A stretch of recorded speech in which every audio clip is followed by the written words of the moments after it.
Hi, everyone. Thank you so much for joining us today. Today is day 2 of our resource week. That is a part of our See You at Home series. And I think today is probably a really big one for you. I know that many of you are tuning in because you are really excited about moving into residence in the fall. You probably have a lot of burning questions that maybe haven't been answered yet. And so we are here today to help you through this process and to hopefully give you a good idea of what you can expect moving into residence, and we're also going to go over some really important information like dates and deadlines.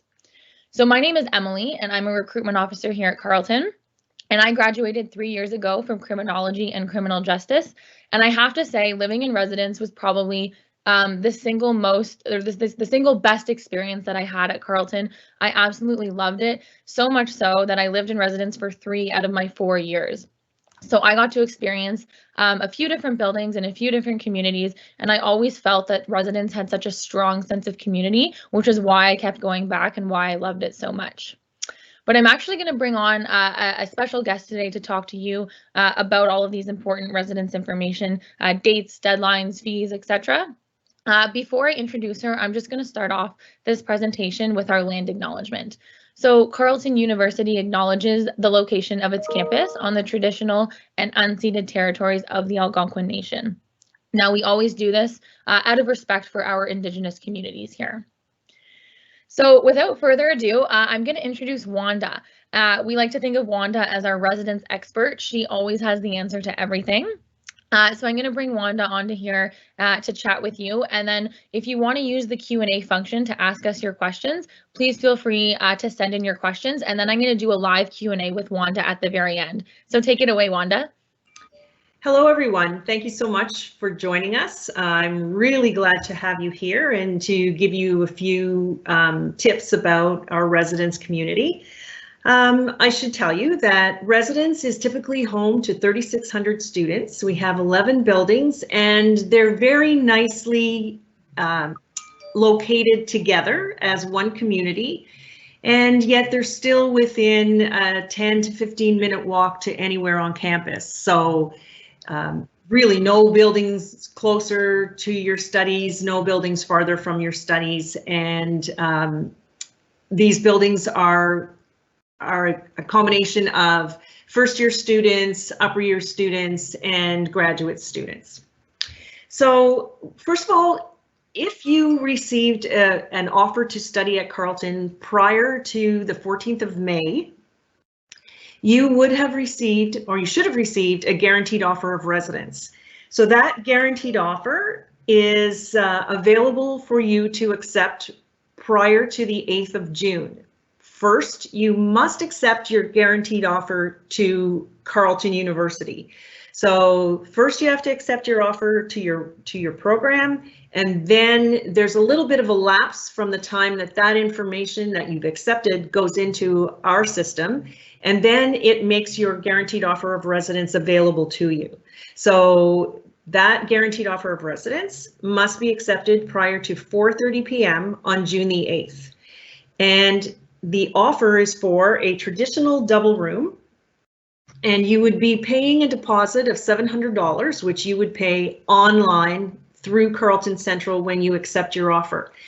In the event that you're having trouble paying your deposit, please don't skirt around that Carleton Central process, because that is the trigger that lets us know you're coming. So if you were to go to your bank and pay it directly or whatever, we never know that you've made that payment. So this is just a little word to the wise to please make sure that you make your payment through Carleton Central. And if you're having difficulties making payments, please contact us.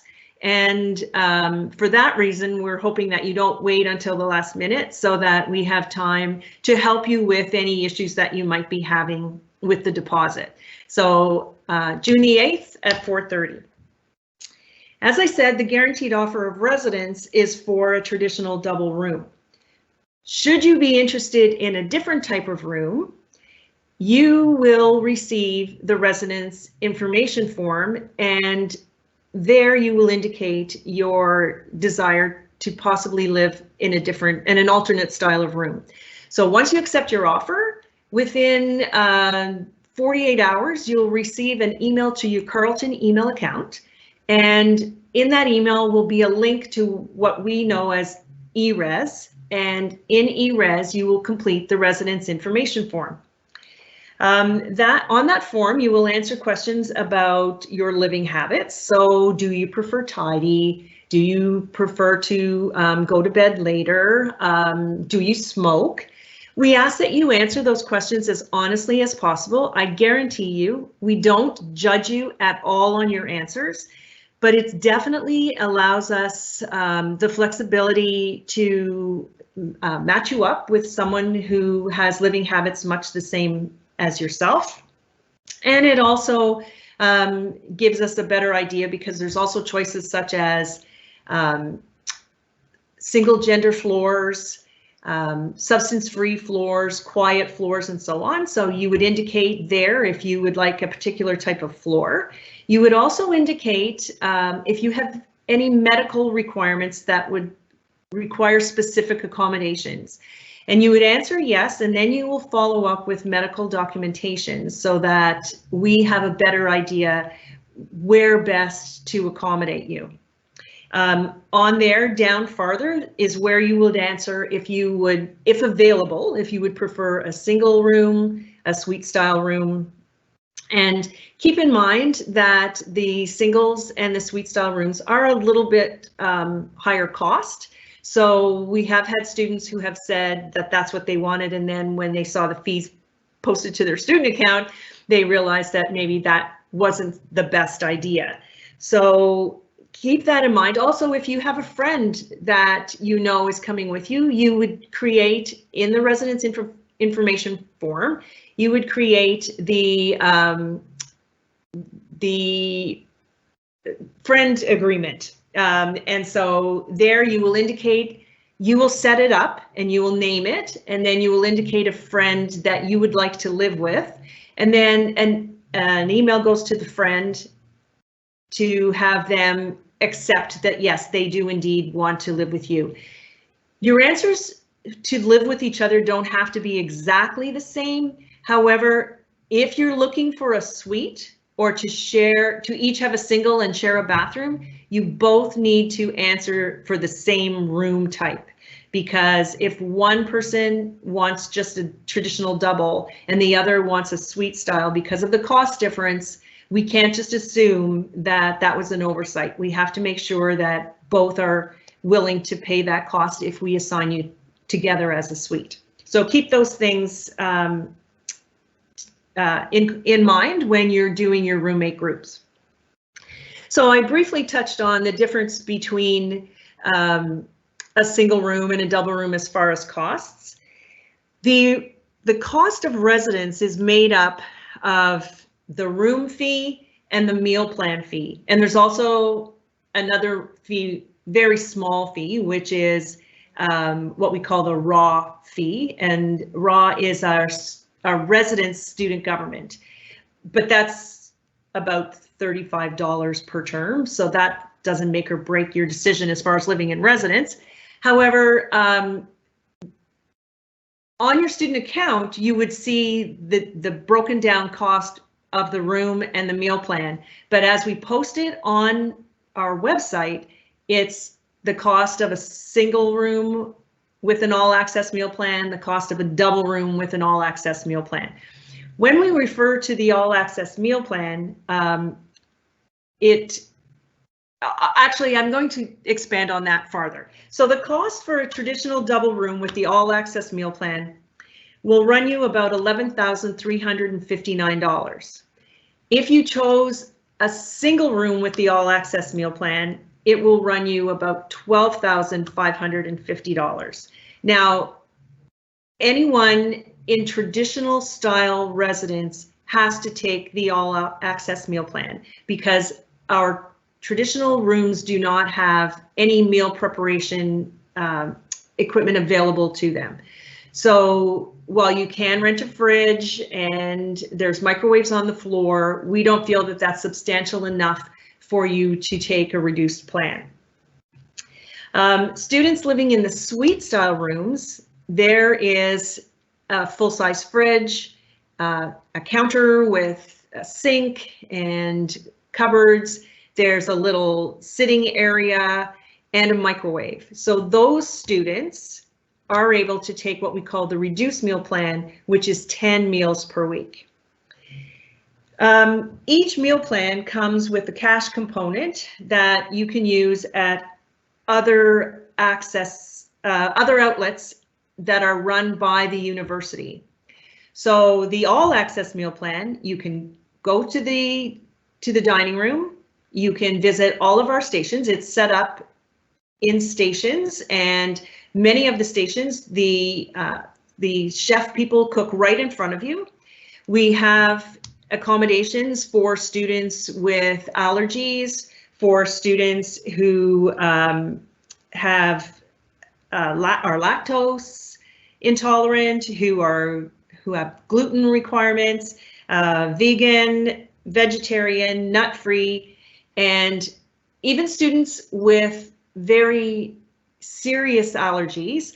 There is a dietitian within our dining services that students can meet with prior to even coming to Carleton to see whether the resources in the dining room are okay for someone with allergies to use. And they often will set up specific arrangements that either a student has a special meal that they pick up on their own, or basically if a student's tolerance are just so bad that possibly we look at other alternatives to the actual meal plan. Our dining room has theme nights, and as I said, the all access means you can go into the dining room, you can have your meal, you can walk out, you can meet your friend on the stairs, you can go back in, you can just have a drink, you could eat all over again if you wanted to, but you could just go in there with your friend while they eat, and you could have another dessert, an ice cream. There's self-serve ice cream, there's pizza, and there's very healthy meals. And basically it's unlimited visits. So it opens at 7:30 in the morning and it closes at 9:30 at night. So our dining room is top notch, and hopefully we'll be able to run it as in usual years, as opposed to this past year where it was takeout only. But we'll get to the COVID look of residents as opposed to the ordinary look of residents. So our residence buildings, as I said, we have 11 residence buildings. All our buildings are secure 24/7. So the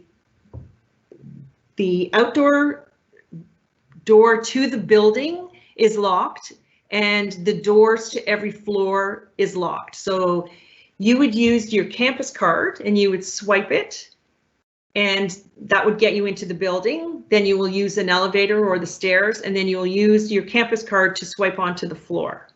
So only you and people on your floor in your building are able to get into your building and onto the floor.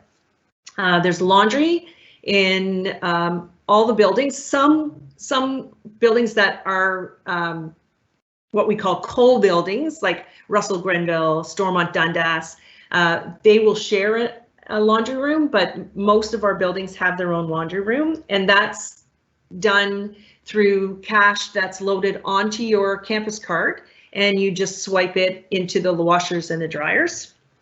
And we have study lounges and TV lounges where students can gather.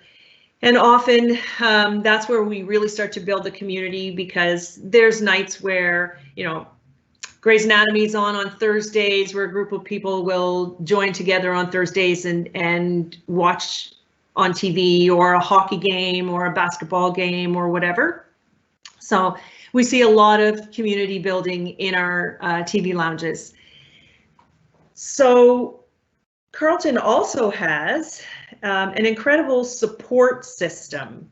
So basically we have a wonderful Res Life staff, at least 1 to 2 residence fellows on each floor. So I'm not going to expand too much on the Res Life staff, but Res fellows are there to support you, just an ear for you to chat to if some things are just not sitting right with you. They will encourage your involvement on the floor. Then we also have residence managers who supervise the Res Life staff, and they will also are there for your support in the event that you're struggling, or you might be homesick, you might be not so sure you're in the right program. Just their full-time staff just there, and if it's not their specialty, they definitely have the resources to help you find what you need on campus to assist you with your requirements. We also have residence counselors that are specific to residents. So while Carleton has residence counselors, we also have residence counselors that are specific to residents. So you can make an appointment. They also have walk-in hours, and everything is extremely confidential. And sometimes it's just a chat. Sometimes it's just a chance to talk to someone who's not on your floor, that is separate and apart from your daily life, so that you can maybe just unwind a little bit. So in review, I know I've gone through very quickly, but in review, you need to be offered to a program at Carleton by May the 14th. To receive a guaranteed offer. You need, so that's pretty soon actually, that's by the end of this week. You need to accept that offer by June the 8th at 4:30 p.m.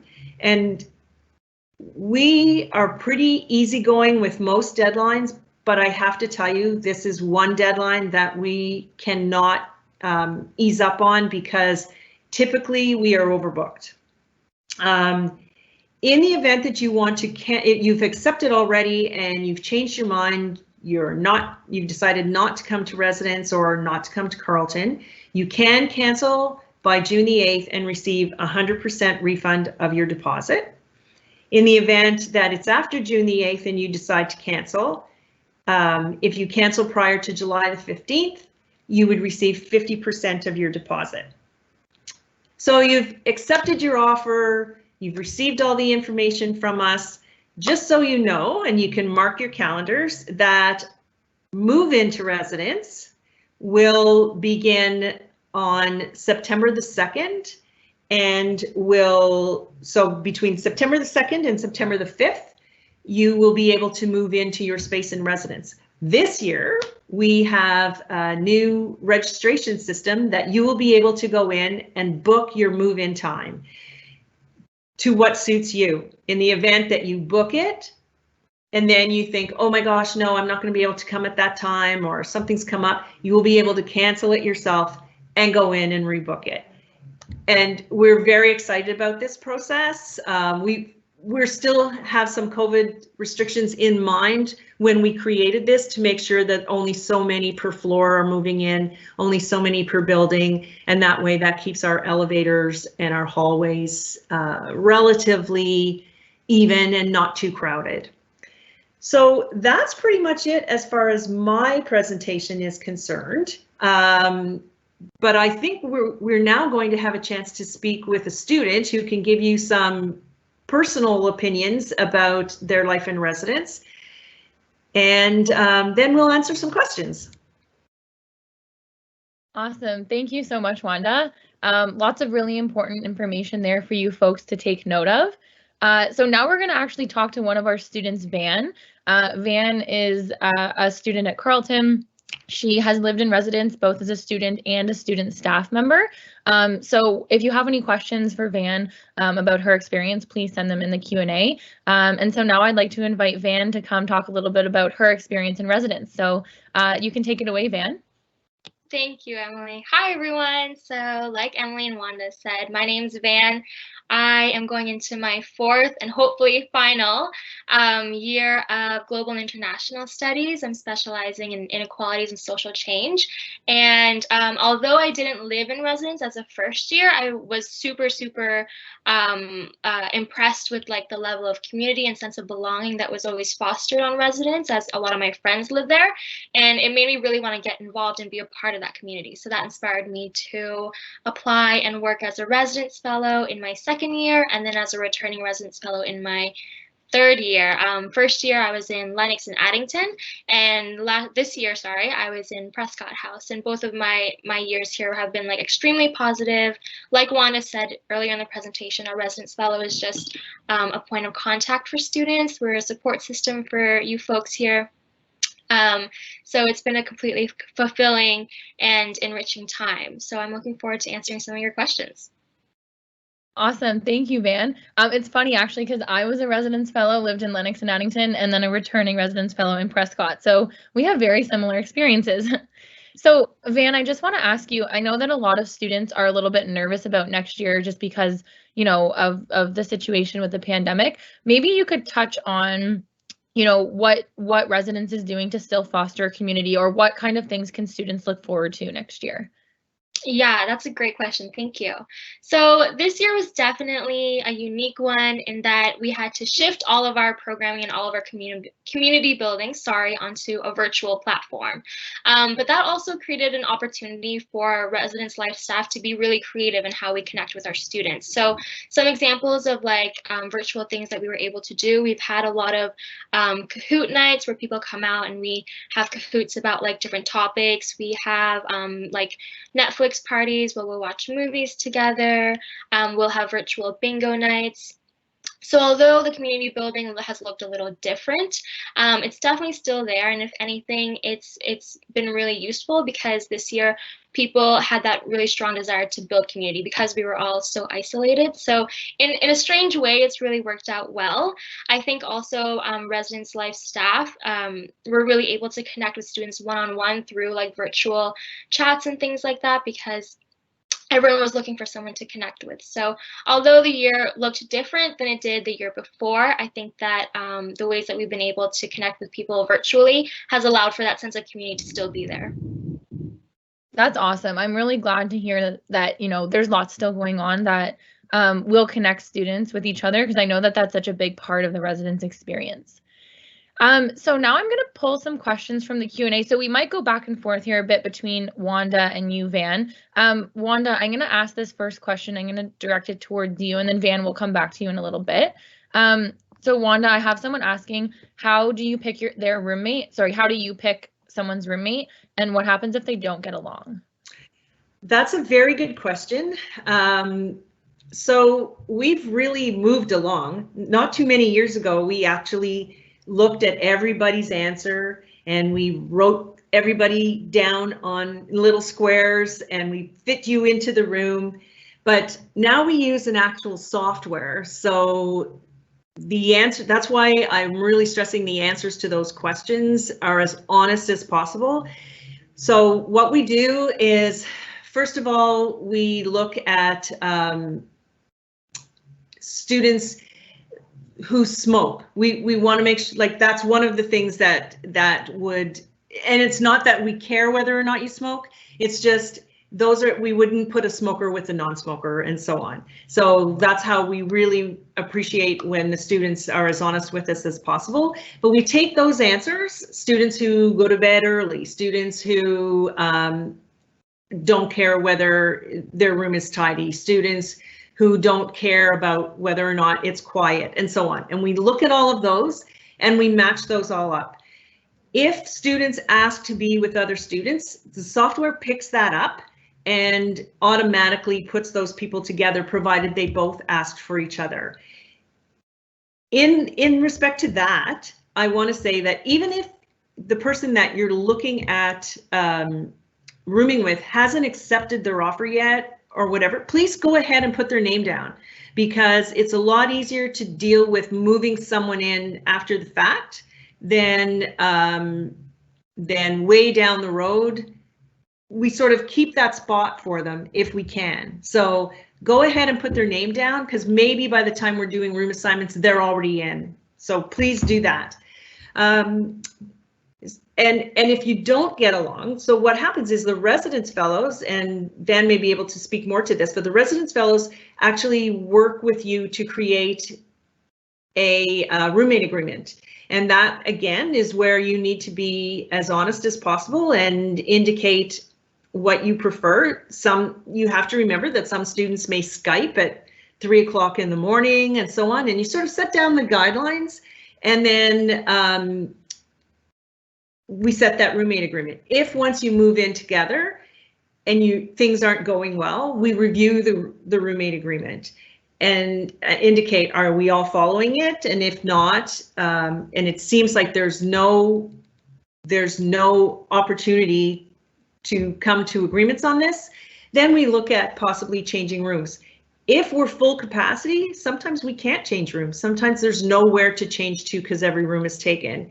But we do everything we can to ensure that our students are happy and that they're living a good life in residence. That's great, thank you. My next question here is, so someone got accepted to a graduate program. Do grad students get guaranteed offers of residence? Grad students do not get guaranteed offers of residence because they have to be the guaranteed offer is coming directly from high school or cégep. But grad students have very specific accommodations. They have a specific floor in the upper year building. And so, to be honest, this year we don't have a huge response from grads yet. So definitely make your application, and your application has to be in by the 8th of June, and then we will start to send offers. But I think grad chances are very good this year. And I have a few questions here. People are wondering when they're going to receive the RIF, the residence information form. Okay, so anyone who accepted their offer up till now, we have not sent that email with the RIF because we find that it's a little bit too early in February and March for you to be answering questions about your living styles. Believe it or not, those last couple of months of high school, you mature and change a little bit. So what we do is we're actually sending that email, if not the end of this week, it'll be the very beginning of next week. So watch your Carleton CMail account and watch for that email because it's coming very shortly. Perfect. I know a lot of people are really looking forward to filling that out. So, Wanda, I'm not sure if you're able to answer this question, but if you are, if you can't, it's okay. But there's an international student wondering what the refund policy is or the cancellation policy if they're not able to make it to Canada for the fall term. Excellent question. Excellent question. So at this point, and this is actually the situation we always have with international students, because they, not only in COVID times, but in non-COVID times, they have issues with their visas. So I still urge you to accept your offer and pay your deposit. In the event that your visa is denied or you cannot travel due to travel restrictions for COVID, we will definitely refund your deposit, or we will hold your deposit until such time as you can come. And sort of on the same wavelength here, for students who are traveling to Canada to live in residence, is residence available as part of the 14-day quarantine plan? So can someone quarantine in their room in residence once they get here? No. This year they cannot. We will not be providing quarantine for this fall. Okay. And my next question here, are meal plans available for students living off campus? Yes, and I'm glad you mentioned that. Whoever asked that question, that's an excellent question, because first of all, I'm going to put out a notice to anyone who is living in residence. They do not have to register for any other type of meal plan. So you don't have to go onto the website and choose a meal plan. We see this happen every year. When you accept your offer to residents, you are automatically in the all access meal plan. For students who aren't living on campus, they can go to the Campus Card website or the Dining Services website, but Campus Card, they can purchase an what I call off-campus meal plan. Actually, they may call it on-campus meal plan, but it means you get to eat on campus, and it has the name usually Raven something attached to it, and they change it up from year to year. But if a meal plan has a dollar value attached to it, then that's a meal plan for students who live off campus. So you would buy it in increments, like a $1,500 for the year, and so on. So that's, if you're seeing a meal plan that you're purchasing and you're living on campus, please ask before you make that purchase, because that is probably not a necessary purchase. Perfect. And I have someone wondering if they are able, if they choose not to live in residence in the fall, can they live in residence in the winter? So we are just in the process of ironing that out right now as to whether or not we will be deferring entry. And it's based on what happens as far as classes are concerned. Worst case, if you chose not to live in the fall, worst case would be your guaranteed offer would not be there and you would just apply for residence for winter term. That would be the worst case. We may do it such that you accept your offer and then you decide, I have no classes, I'm not coming for fall, I'm going to not come for fall term, I will come for winter term, and then we just hold your deposit and move it over. I don't believe there will be a chance where you take your offer and just hold on to it and not accept it until winter term. That won't be an option. Okay, and I know you probably don't know the answer to this next question, but a lot of people are asking it these days. Will there be roommates in the fall, or will everyone have their own room due to COVID? We're just ironing those things out right now. It looks like in the fall there may not be, but there may be some buildings that have larger rooms that may allow for us to have roommates together in the fall. So at this point, I would say there's a 25% chance that there will be roommates in the fall, but we have to wait to see what Ottawa Public Health allows us to do. All right, I figured that would be the case. There's a lot of unknowns. I think the way things are going, we can pretty much count that there will be roommates in January. Okay. But in the fall, I'm not sure. We're not sure yet. We have to wait to see what Ottawa Public Health tells us what we can do. Okay.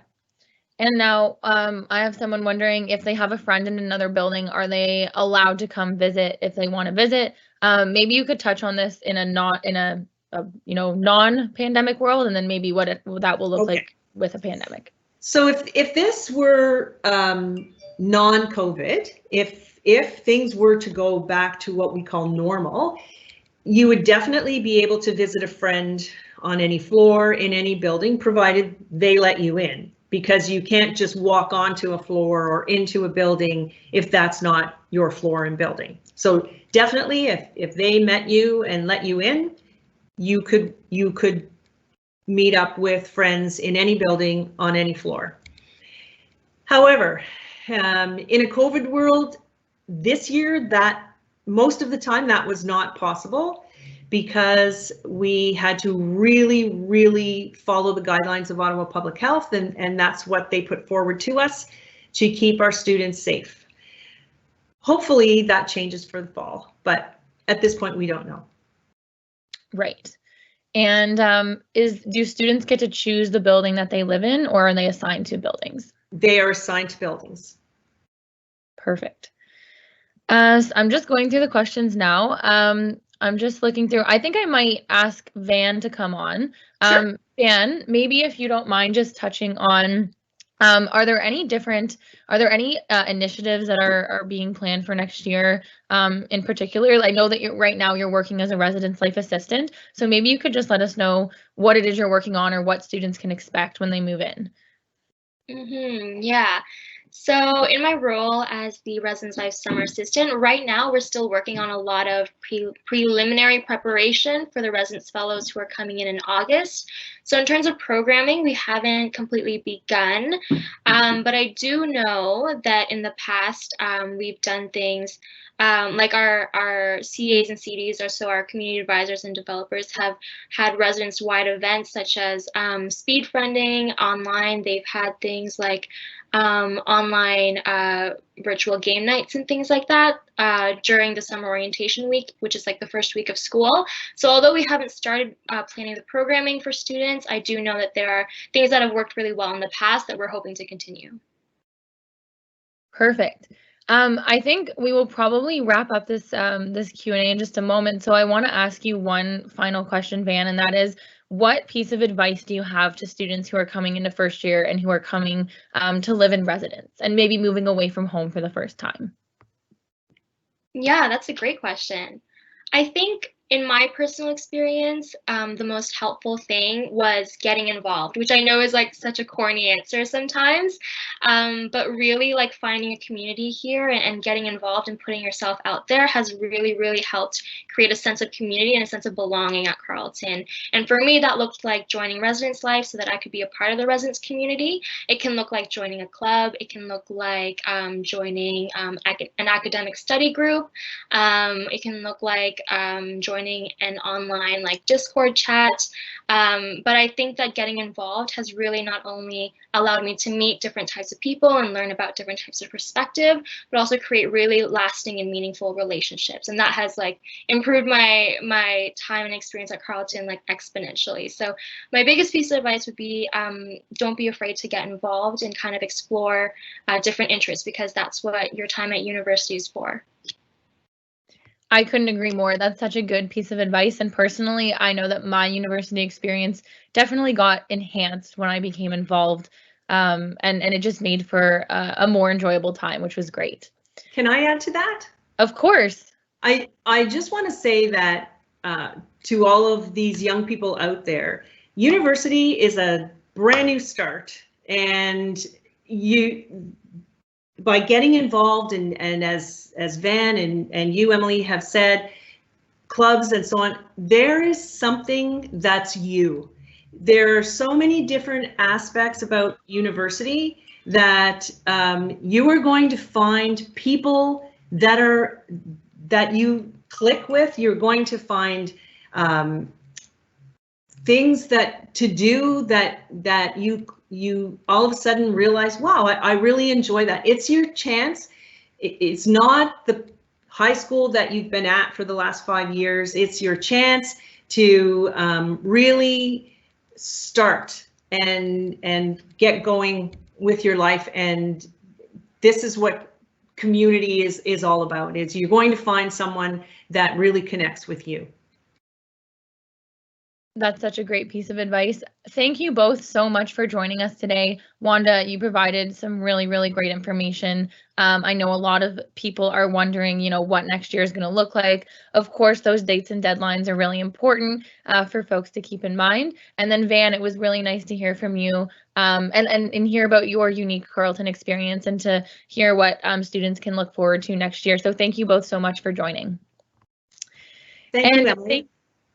Thank you, folks, for joining us today and for coming out to day 2 of our Resource Week of our See You at Home series. I know many of you had a lot of questions. We did our best to answer them live, but we'll be on here for a few more minutes to try to answer those last questions that we weren't able to get to in our live Q&A. So thank you so much for joining us. Please stay connected with us on our website, on your Carleton 360 account, as well as via our social media platforms. And we hope to see you tomorrow for day 3 of Resource Week at See You at Home. So take care, everyone, and have a great night.